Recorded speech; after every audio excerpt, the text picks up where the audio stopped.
Assalamualaikum warahmatullahi wabarakatuh. Selamat pagi para netizen di mana saja Anda berada. Salam opini rakyat. Titip Kota Tegal. Saya titip Kota Kediri. Saya titip Kota Madiun. Saya titip Kotaku. Saya titip Provinsi. Saya titip Kota Bandung. Saya titip Kabupaten Lamongan. Saya titip Kabupaten Pringsewu. Saya titip Kota Malang. Saya titip Kabupaten Muaro Jambi. Saya titip Kabupaten Tambrau. Saya titip Kabupaten. Saya titip Kabupaten. Saya titip Kabupaten Pulau Morotai. Saya titip Bali, khususnya Kabupaten Badung. Saya titip Kota Binjai. Saya titip Solo ya, titip Solo. Saya titip Kota Denpasar. Saya titip Kabupaten Tangerang. Saya titip Kabupaten Pati. Saya titip Kabupaten Solok. Saya titip Kabupaten Dairi. Titip Kota Tegal. Saya titip Kota Kediri. Saya titip Kota Madiun. Saya titip Kotaku. Saya titip Provinsi. Saya titip Kota Bandung. Saya titip Kabupaten Lamongan. Saya titip Kabupaten Pringsewu. Saya titip Kota Malang. Saya titip Kabupaten Muaro Jambi. Saya titip Kabupaten Tambrau. Saya titip Kabupaten. Saya titip Kabupaten. Saya titip Kabupaten Pulau Morotai. Saya titip Bali, khususnya Kabupaten Badung. Saya titip Kota Binjai. Saya titip Solo ya, titip Solo. Saya titip Kota Denpasar. Saya titip Kabupaten Tangerang. Saya titip Kabupaten Pati. Saya titip Kabupaten Solok. Saya titip Kabupaten Dairi. Kenapa saya Ridwan Kamil dalam pilkada ini, dalam pilgub ini, apa yang harus kita lakukan untuk memberikan keyakinan pada kita bahwa masalah-masalah itu bisa diselesaikan. Lalu Bapak Ibu bertanya kepada saya, jawaban saya rekam jejak. Kenapa saya Ridwan Kamil?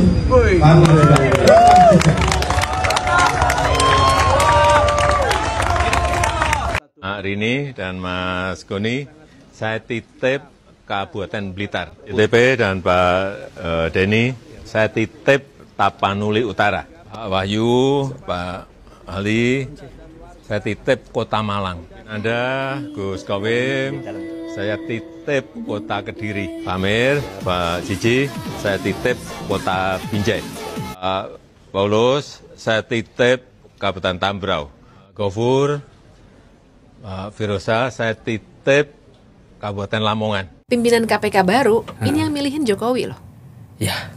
Makanya salah satu yang harus dilakukan. Menarik. Iya kan? Menarik. Panselnya kan panselnya Pak Jokowi. Iya. Terus 10 nama dikirim ke DPR. Pas Prabowo belum dilantik. Jadi di ujungnya Jokowi banget. Jadi ini orangnya Jokowi nih. Jadi salah satu cara menurut saya kalau misalnya Prabowo ingin membuktikan saya punya bayangan nih gimana ke depannya pemberantasan korupsi, harusnya tuh partainya di DPR tolak semuanya. 10 calon itu yang udah dipilihkan oleh Jokowi. Tapi Pak Jokowi intensinya memang mau merusak KPK gitu.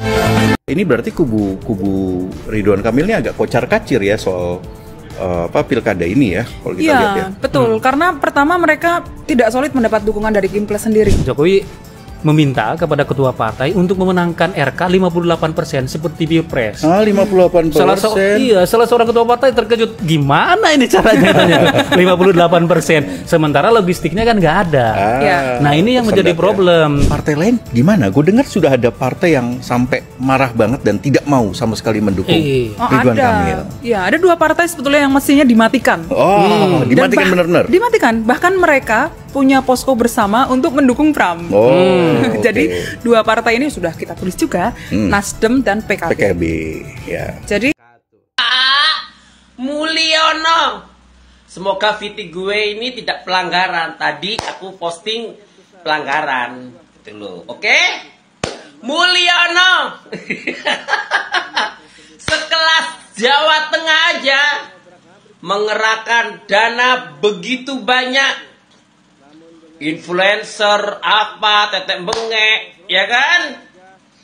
Dananya dari mana?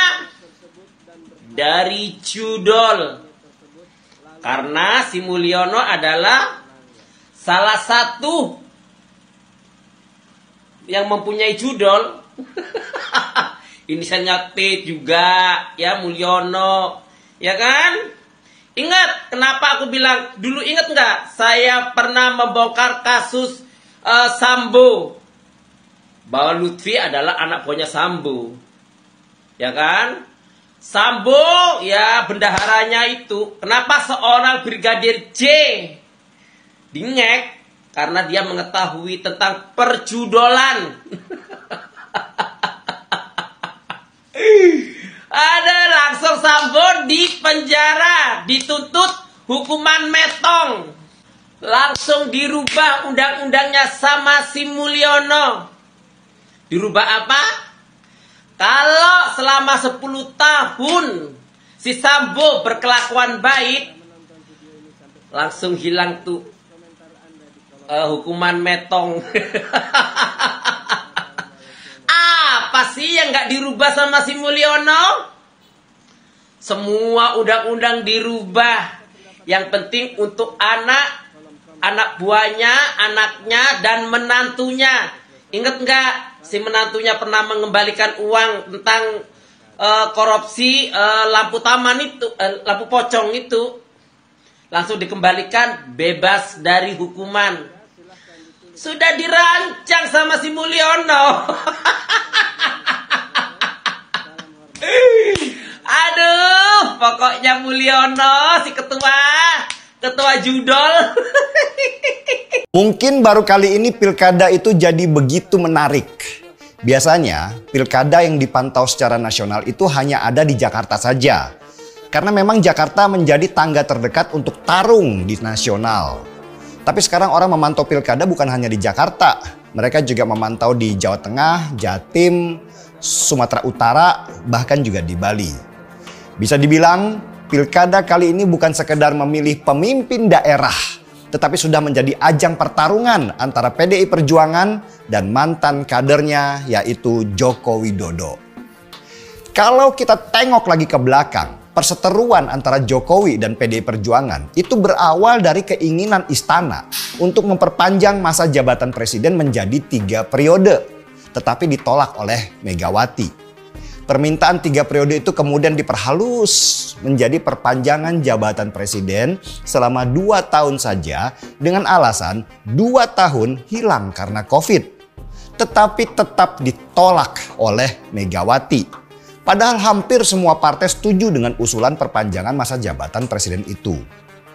Dan dari sanalah ketegangan antara Jokowi dan Megawati Soekarno Putri selaku Ketua Umum PDI Perjuangan itu semakin memuncak. Fitnah-fitnah terhadap Megawati disebarkan melalui propaganda bahwa Mega adalah nenek peot yang pemarah dan suka merendahkan. Bahkan Andi Wijayanto, mantan Gubernur Lemhanas dan mantan anak buah Jokowi, itu pernah mengatakan ada 3 janji Jokowi dalam menentukan pemenang di Pilpres 2024, yaitu 1. Prabowo menjadi presiden, 2. PSI masuk parlemen, dan 3. suara PDI Perjuangan akan terjun bebas. Janji bahwa Prabowo jadi presiden itu sudah terlaksana, tetapi gerakan untuk menjadikan PSI masuk parlemen itu gagal sudah karena sorotan netizen plus 62 terhadap aplikasi Sirekap yang aneh dan tampak seperti memenangkan PSI. Selain itu, meski suara PDI Perjuangan itu turun, tetapi ternyata nggak terjun bebas karena PDI Perjuangan masih menjadi pemenang pemilu di tahun 2024. Dan perseteruan itu berlanjut sampai pilkada. Jokowi dengan kekuasaannya waktu itu berhasil menyatukan hampir semua partai di bawah naungan bendera Koalisi Indonesia Maju atau disingkat dengan KIM Plus, meninggalkan PDI Perjuangan sendirian tanpa teman. Dengan syarat undang-undang pilkada sebelum direvisi Mahkamah Konstitusi, maka pada masa itu KIM Plus seperti gajah yang tidak mungkin untuk dikalahkan karena hanya kelompok mereka yang bisa mendaftarkan calon kepala daerah. Sedangkan PDI Perjuangan itu nggak cukup suara dan tidak bisa mencalonkan siapa-siapa pada masa itu. Tetapi Tuhan punya kehendak berbeda. Ternyata Mahkamah Konstitusi mengabulkan permintaan yang ironisnya itu datang dari koalisi Kim Plus itu sendiri. Bahwa ambang batas partai untuk mencalonkan kepala daerah itu harus ditiadakan karena partai kecil jadi tidak bisa mencalonkan. Dan Mahkamah Konstitusi pun akhirnya memutuskan bahwa meskipun tidak punya kursi di DPRD, partai berhak mencalonkan kepala daerah. Papan catur politik itu langsung berubah. PDI Perjuangan mengambil kesempatan itu dan mencalonkan sendiri kepala daerahnya berlawanan dengan koalisi partai yang dibentuk oleh Jokowi. Dan itulah yang terjadi di mana-mana. PDI Perjuangan seperti kisah David melawan Goliat. Si kecil melawan kekuatan penguasa yang jauh lebih besar dan lengkap persenjataannya. Terutama di provinsi-provinsi besar seperti Jawa Timur, Jawa Tengah, Sumatera Utara, Bali, dan tentu saja Jakarta. Ini yang menarik karena Jokowi juga tidak mau menyembunyikan lagi jati dirinya. Dulu ketika di akhir masa jabatannya sebagai presiden, banyak pendukungnya yang bilang kalau Jokowi itu punya potensi sebagai sekjen Persatuan Bangsa-Bangsa. Jokowi sudah di level nasional sebagai presiden, seharusnya dia mencari karir di level internasional. Tetapi Jokowi ternyata nggak tertarik untuk berkarir di luar negeri. Jokowi lebih tertarik menyusun kekuatan supaya anaknya Gibran itu bisa mulus menjadi calon presiden di 2029. Karena itulah penguasaan kepala daerah di provinsi-provinsi strategis menjadi begitu penting buat dia. Ya, di dalam Pilpres, penguasaan provinsi itu sangat penting. Karena hanya di kekuasaanlah kekuatan untuk memuluskan jalan seorang calon presiden itu mutlak diperlukan. Karena itu peran kepala daerah menjadi sangat penting sebagai alat untuk mewujudkan tujuan. Dan disinilah langkah Jokowi itu agak terhambat. Sesudah Mahkamah Konstitusi merevisi Undang-Undang Pilkada yang akhirnya semua partai bisa mencalonkan kepala daerah tanpa ada syarat minimal kursi. Strategi jangka panjang Jokowi yang disusunnya ketika dia masih menjadi presiden itu hancur berantakan. Ternyata PDI Perjuangan melawan, tidak begitu saja menyerah terhadap keadaan.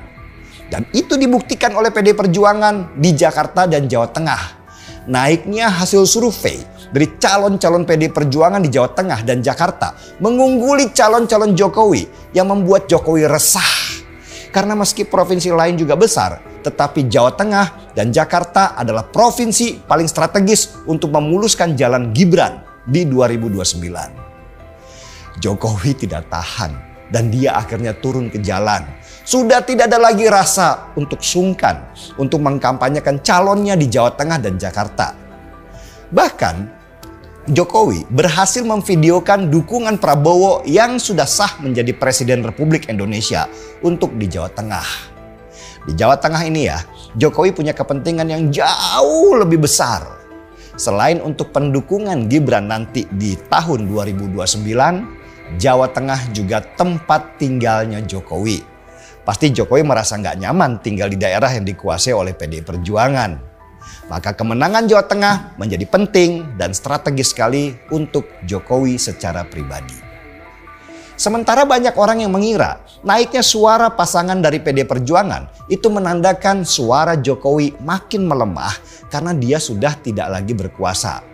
Dan Jokowi mencoba membantah itu. Berbekal popularitas dia yang diklaim mencapai 80%. Jokowi berkampanye terbuka dengan pasangan Ahmad Lutfi dan Yasin di Jawa Tengah. Bahkan Jokowi memastikan untuk hadir di kampanye akbar Ridwan Kamil di Jakarta. Apakah Jokowi nanti berhasil memastikan kemenangannya di Jawa Tengah dan Jakarta? Atau dia mau tidak mau harus serahkan wilayah itu ke PDI Perjuangan? Pertarungan belum selesai kawan. Sementara PDI Perjuangan unggul dalam survei di Jawa Tengah dan Jakarta. Dan Jokowi tidak tahan akhirnya harus ikut menaikkan hasil survei jagoannya dengan segala cara demi masa depan Gibran. Menarik kan? Pilkada kali ini kita pantau ya sambil seruput secangkir kopi. Sobat netizen, apa pendapat Anda? Silahkan ditulis di kolom komentar. Terima kasih telah menyaksikan video ini sampai selesai. Salam hormat. Wassalamualaikum warahmatullahi wabarakatuh.